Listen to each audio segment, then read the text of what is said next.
Gold, trusted gold buyers. మీరు తాకట్టు పెట్టిన బంగారాన్ని విడిపించి ఈ రోజు ఉన్న మార్కెట్ ధరకు కొనబడి. కానీ సినిమాలు తీశారు, విఎఫ్ఎక్స్ బ్యాక్గ్రౌండ్ ఉంది, మల్టీమీడియా, సో ఫోటోగ్రఫీ అంటే యూట్యూబ్ స్టార్ట్ చేయాలి అనేటప్పుడు ఇంత ఉండేటప్పుడు మోజీస్తో కాకుండా ఈజీగా బ్యూటిఫుల్ లొకేషన్స్ని చేయొచ్చు, లేకపోతే మ్యారేజ్ ఈవెంట్ రిలేటెడ్ డెకరేటివ్ థింగ్స్ని చేయొచ్చు. అంటే కెమెరాకి సంబంధించిన బ్యూటీతో విఎఫ్ఎక్స్ని యాడ్ చేసి ఇంకా ఎక్సలెంట్ విజువలైజేషన్స్తో చేయొచ్చు. సో అది కాకుండా మోజీసే ఎందుకు స్టార్ట్ చేయాలనిపించింది? ఇప్పుడు ఉదాహరణకి ఒక ఇద్దరు కపుల్స్ని ప్రీ వెడ్డింగ్ తీయడానికి మనం బీచ్కి వెళ్ళాం అనుకోండి, మేము ఉదయాన్న మొదలు పెడితే సాయంత్రం అయిపోయేది. 2 నిమిషాల ఫుటేజ్ కూడా వచ్చేది కాదు.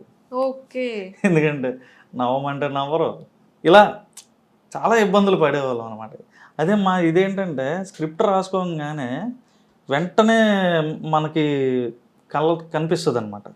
వన్స్ మేము స్క్రిప్ట్ అవగొట్టేయగానే ఒక 4 రోజుల్లో అవుట్పుట్ బయటకు వచ్చేస్తుంది ఇదైతే. అదే మీరు లైవ్ యాక్షన్కి వచ్చేసరికి అలా కుదరదు. సో వాళ్ళ డేట్లు సెట్ అవ్వాలి. మనం ఇప్పుడు స్టార్టింగ్లో అంటే అందరూ అవైలబుల్గానే ఉండి నేను వచ్చేస్తా అంటారండి. ఆర్టిస్టులు కావాలి, మొత్తం చాలా పెద్ద తతంగం ఉంది. మా మోజీస్ని ఇలా వాడతారనమాట మీరు.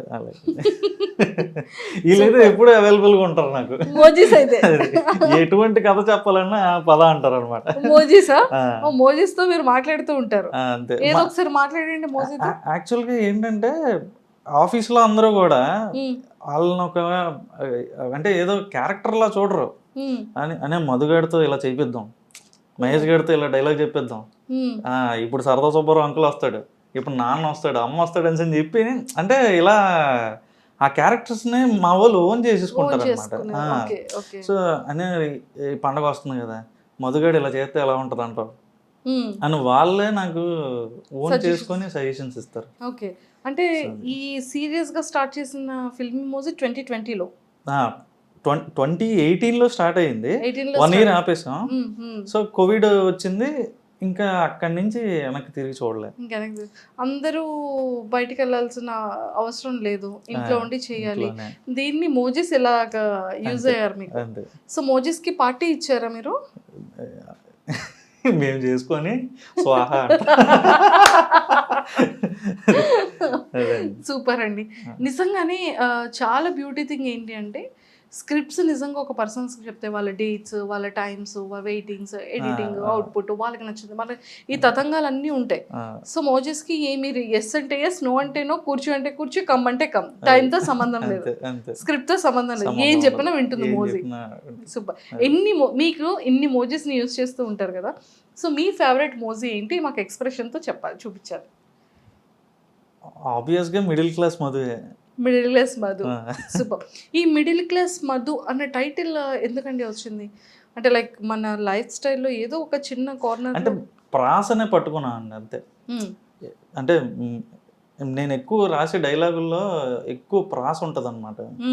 సో ఒక స్టార్టింగ్ అంటే పదాలు మళ్ళీ రిపీట్ అవుతూ ఉంటాయి అనమాట. ఇప్పుడు పాత స్టార్ట్ అయితే మళ్ళీ పాత అంటే వేరే పదం రావడం, ఇలా ప్రాస ఎక్కువ ఉంటుంది. మనకు తెలుగులో ఉండే బ్యూటీ అదేనండి.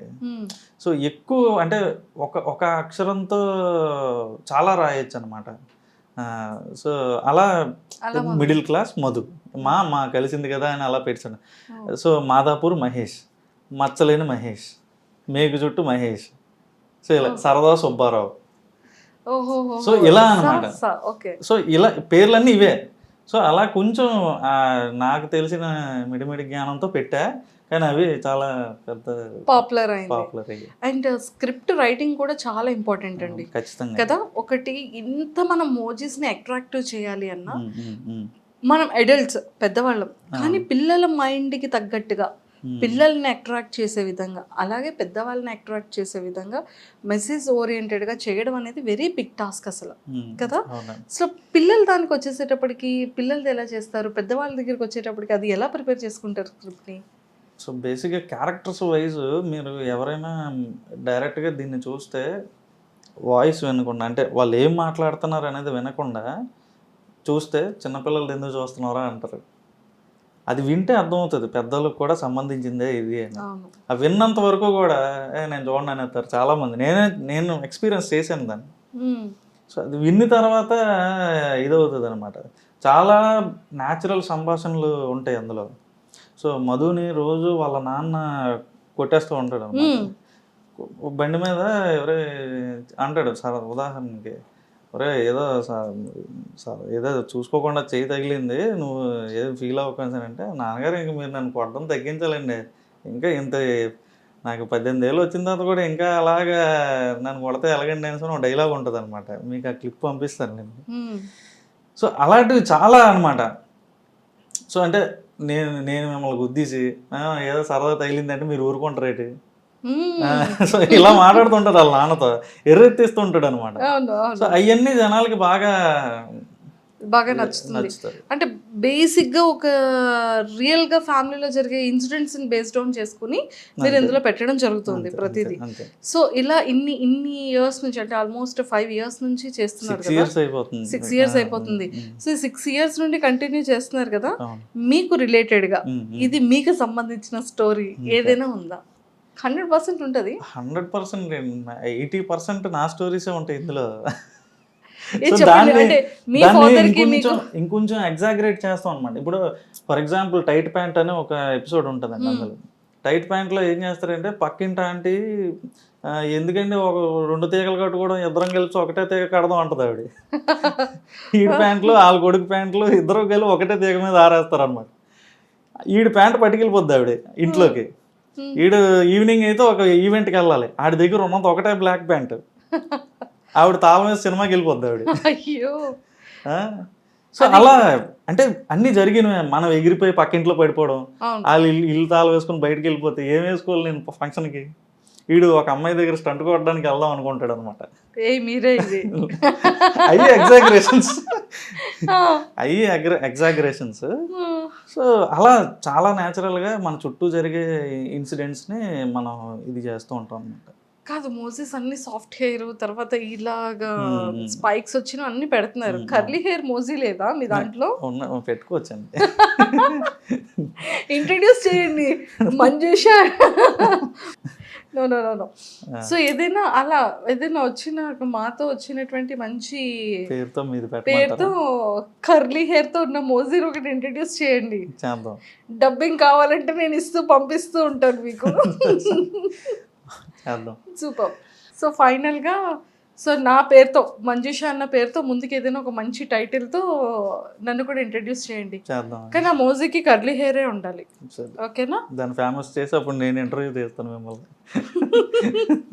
అబ్బాయి ఎలాగైనా ఫేమస్ అవ్వచ్చేమో, నేను చూద్దాం. మీరు ఫేమస్ అండి, నాకన్నా ఫేమస్ అండి. నేను తెలియని వాళ్ళకి కూడా మీరు తెలుసు కదా, చాలా ఇంటర్వ్యూలు చేశారు కదా. Thank you. సో మొత్తానికైతే స్క్రిప్ట్ని అంటే రియాలిటీగా జరిగినటువంటి వాటిని చేస్తున్నారు. ఇప్పుడు ఫిల్మీ మోజ్ నెక్స్ట్ స్టెప్ ఏంటి? నెక్స్ట్ ఇప్పుడు మిడిల్ క్లాస్ చేస్తామని చెప్పకండి. అది ఎప్పుడు జరుగుతుంటుందండి. మనకి వైబ్ మ్యాచ్ అవ్వకపోతే మార్చేస్తుంటాం. వైబ్ ఉంది, అమ్మో ఈ సాంగ్ మీకు సెట్ అయింది. వైబ్ అంటే కథకి. సో కొంచెం ఇక్కడే ఉండి ఇంకా ఒక్కొక్కసారి మనకి రైటర్స్ బ్లాక్ వస్తుంది, ఒక 1 నెల రోజులు ఏం తట్టదు. సో అలాంటప్పుడు ఏదైనా ప్లేస్ మారితే బాగుంటుంది అని చెప్పి అనిపిస్తుంటుంది మైండ్కి. సో కొత్త ప్లేస్కి వెళ్ళంగానే అందరూ ప్లేస్ మార్చాడంటే ఏదో ఓడబొడిచేస్తాడని చూస్తుంటారు కదా మన వైపు. సో తెలియకుండానే మనలో ఒక కొత్త రిఫ్రెష్మెంట్ వస్తుంది. ఎక్కడో దూరంగా పారిపోకుండా నేను ఊర్లోనే వేరే ఇళ్ళకి పారిపోతుంటాను అనమాట. అది అలా మారుస్తుంటాను. నిజంగా అంటే మంచి థాట్ అంతా బాగుందండి. సో మీకు వన్స్ సక్సెస్ స్టార్ట్ అయ్యి వ్యూవర్షిప్ స్టార్ట్ అయ్యేటప్పుడు ఆ ఇనీషియల్ స్టేజెస్లో మీ ఫీలింగ్ ఏంటి? అండ్ ఇనీషియల్గా మీరు స్టార్ట్ చేసేటప్పుడు ఎంత ఇన్కమ్తో స్టార్ట్ అయింది? సో బేసిక్గా ఇది స్టార్ట్ చేసింది కార్తిక్ చిర్రా అని. సో ఏదైనా అంటే 5 సంవత్సరాలు 6 సంవత్సరాలు ఇప్పుడు అవుతుంది. ఇంతకాలం దీన్ని ఇలాగా ఇదే లెగసీతో ముందుకు నడిపించడానికి కారణం అయితే అతనే. సో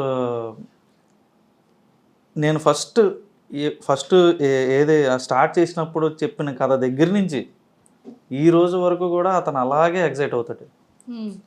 సో అంటే ఇది ఏమీ రూపాయి కూడా జనరేట్ చేయనప్పుడు ఎలాగైతే అతను ఎగ్జైట్ అయ్యాడో నేను చెప్పే కథలకి, ఈ రోజు కూడా అలాగే ఎగ్జైట్ అవుతాడు అనమాట. ఒకవేళ నేను చెప్పింది ఆడకపోయినా సరే, అంటే సరిగ్గా వ్యూస్ రాకపోయినా సరే, సో ఎందుకు రాలేదని ఒక డిస్కషన్ పెట్టుకుంటామే తప్ప దాని నెక్స్ట్ ఇంకోటి అలా మూవ్ ఆన్ అయిపోతాం అనమాట. ఇప్పుడైతే పెద్ద పెద్ద బడ్జెట్లు పెట్టి తీసే సినిమాలకి ఏంటంటే కథగా మాట్లాడుకున్నప్పుడు బాగానే అనిపిస్తుంది. సో అది ఫైనాన్సర్లని అదేని ఆర్టిస్ట్ డేట్లని ఇలా మల్టిపుల్ ఇవి వచ్చేసరికి అవి ఎక్కడో దగ్గర నలిగిపోతుంది కదా. సో ఇక్కడ నాకున్న ఫ్రీడమ్ ఏంటంటే నేను ఏదైతే ఫీల్ అయ్యానో, సో మేము ఎక్కడ కమర్షియల్స్ గురించి ఎప్పుడు మాట్లాడుకోం అనమాట. ఇది ఈ వీడియో నుంచి మనం ఎంత లాగేయాలి, ఎంత వ్యూవర్షిప్ లాగేయాలి, ఇలా ఎప్పుడూ ఉండదు అనమాట. రీసెంట్గా కీర్తిశేషులు అని ఒక సిరీస్ చేస్తున్నాం అనమాట. ఇప్పుడు రన్నింగ్లో ఉంది ఆ సిరీస్. అది కేవలం ఏంటంటే చనిపోయిన తర్వాత ఎలా ఉంటుంది అని చెప్పడమే. యాక్చువల్గా మాది కామెడీని మెయిన్ టార్గెట్ కింద చేస్తాం అనమాట. దాన్ని కూడా జనాలకు చెప్పాలి. దాన్ని కూడా ఇప్పుడు పున్నమి నరకం నుంచి ఎలా తండ్రిని తప్పించాలనే కాన్సెప్ట్ అది అనమాట. సో అలాంటి విషయాన్ని కూడా మనం చెప్పాలి. సో చాలామంది చనిపోయిన తర్వాత గురించి మాట్లాడడానికి ఇష్టపడరు. ఏం చెప్పడం, చివరి కోరిక ఏంటి, నేను చనిపోయిన తర్వాత నాది ఇలా చేయరా అలా చేయరా అని ఎవరు చెప్పుకోరు. కానీ చెయ్యాల్సింది పిల్లలే. కానీ పెద్దోళ్ళు ఎవరో దాన్ని మాట్లాడడానికి కూడా ఇష్టపడరు. కానీ అల్టిమేట్ ట్రూత్ ఏంటి, మనిషి ఎప్పటికైనా కాలం చేయాల్సిందే కదా.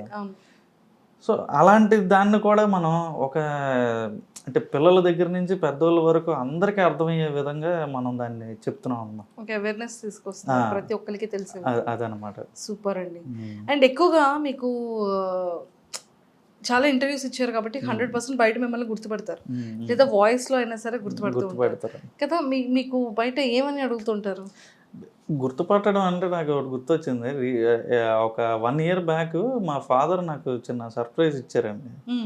విజయనగరంలో బ్లైండ్ స్కూల్లో నా బర్త్డేకి వాళ్ళకి చిన్న ట్రీట్లా భోజనంలా పెట్టారనమాట. సో నాకు సడన్గా ఫోన్ చేసి రమ్మన్నారు, వెళ్ళాను. నేను దాని మీద రీల్ కూడా చేశాను, ఉంటుంది. సో పెడుతున్నంతసేపు తినేశారు వాళ్ళు, నాకు హ్యాపీ బర్త్డే చెప్పారు, అంతా అయిపోయింది.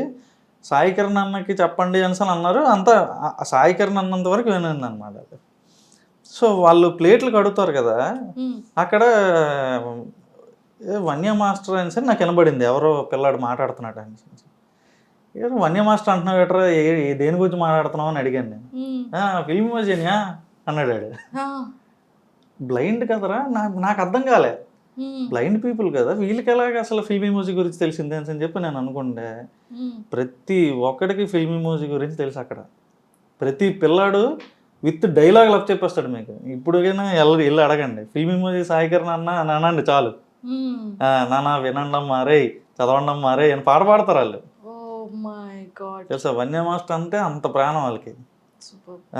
మధు క్యారెక్టర్ అన్నా, మహేష్ క్యారెక్టర్ అన్నా అంత ఫాలో అవుతారు. మొన్న బర్త్డేకి నేను వెళ్ళాను అనమాట, స్వయంగా వాళ్ళకి ట్రీట్ ఇద్దాం అని చెప్పి వెళ్ళి అక్కడ నీట్గా అంతా చేసి వాళ్ళతో కూర్చొని నేను ఒక ఎపిసోడ్ చూశాను.